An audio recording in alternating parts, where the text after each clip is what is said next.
Kuya, malayo dito yung Cloud9. Malayo pa sir. Pero pag nilakad diretso lang to. Oh, diretso tapos may makikita kang malaking gym. Opo. Sa may dulo na. Opo. Tapos dili ko ka.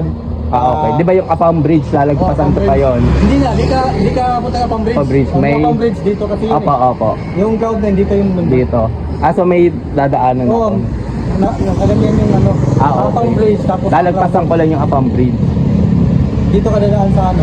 Oo. Matapos ka na ng may gym na. Dito ka dadaan. Straight ka lang doon. Sige kuya, thank you.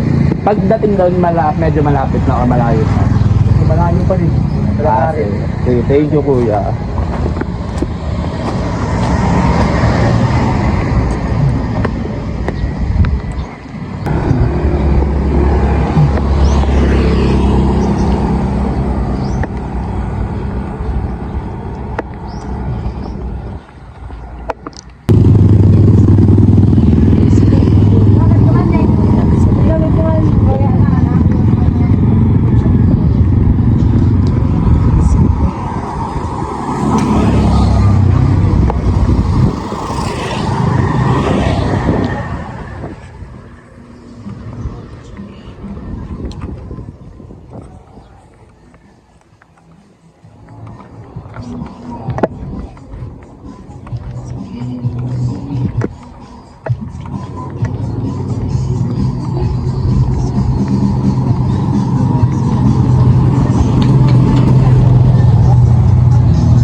Magkano to kuya?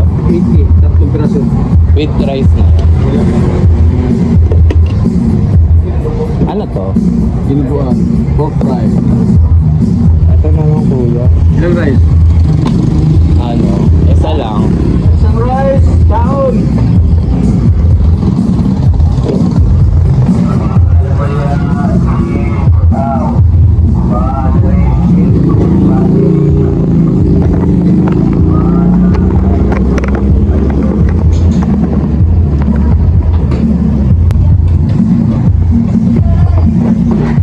May sili kayo.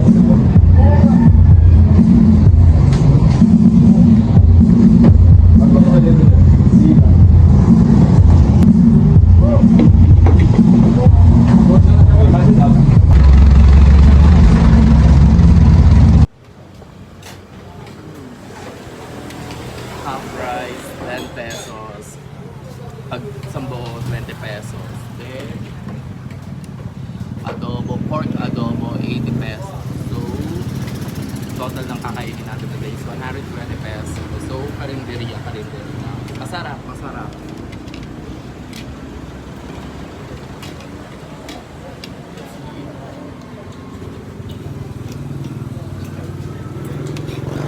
Actually, nagiging mahal yung pagka-travel kapag magpapaka-turista ka sa isang lugar na pupuntahan. Pero kung magpapaka-lokal ka, medyo magiging affordable lang. Patulad dito sa Siargao, ang mahal ng transportation, ang mahal ng mga foods. Kaya hindi ako kumakain sa mga restaurant kasi sobrang mahal na. Kahit gusto ko. But then again, nandun lang tayo sa budget meal or budgetarian na traveler. Kaya kumakain lang ako sa mga mura na may madaanan ako. Unless kung meron akong mga kasabay, kunwari yung mga nakilala ko sa hostel, pamagaya sila kumain. So yun, sa mga restaurant or sa mga medyo pricey na kainan.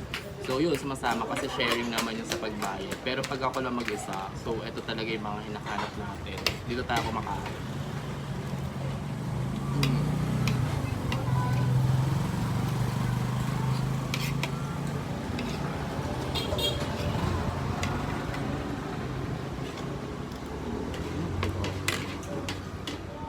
Tulad ko te, ako, mag-isa lang ako, wala akong ka-share sa mga pagkain. Talagang hanapin ko talaga mga ganito, pasok sa budget.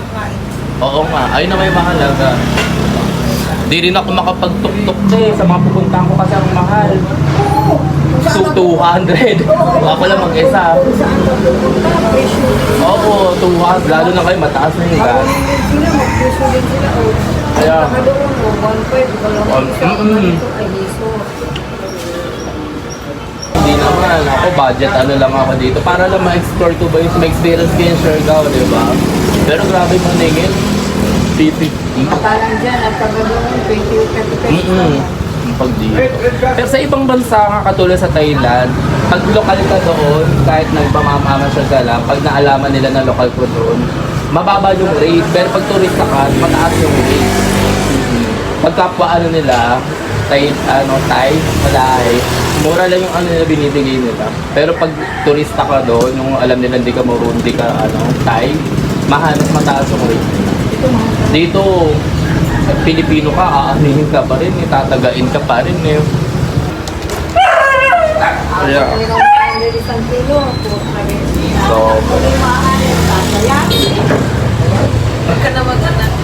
kaya nga, hindi totoo, pag di mo kaya, kasi ang hirap ngayon pag yung mga tao, hindi mo pa nga naiaangat yung sarili mo, tapos mag-aanak ka pa, lalo nahirapan ka pa, di ba? may chan kasi sa taso, parang tangalan. Alam Iwan na, ko nga sa unang pangalawa, tuloy-tuloy pa rin ang anak umabot ng alin. oo. Tapos mamumudlego sa kakainin. Alam na nila ha, hirap. Ayun yung hirap. Nag-anak pala ng anak. Sige te, malayo ba dito yung cloud na yung pag nilakad? Dire-diretso na lang. Diretso na, pero masyado na. Malayo? Ah, oo. Sige te, thank you. Bilog tayo mo yun. Diyan ka lang, Bardo. Diretso lang po doon.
Kuya, malapit na lang dito yung Cloud9.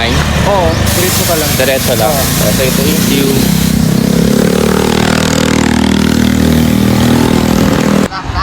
Pag tumingin ka, aking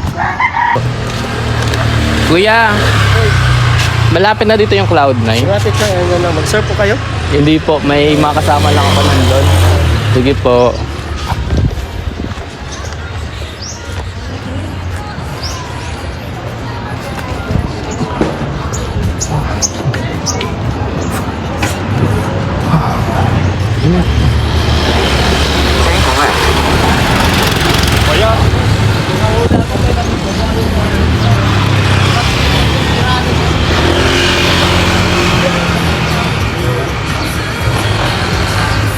In 100 meters, the destination is on your left, Cloud9 Beach Club Siargao.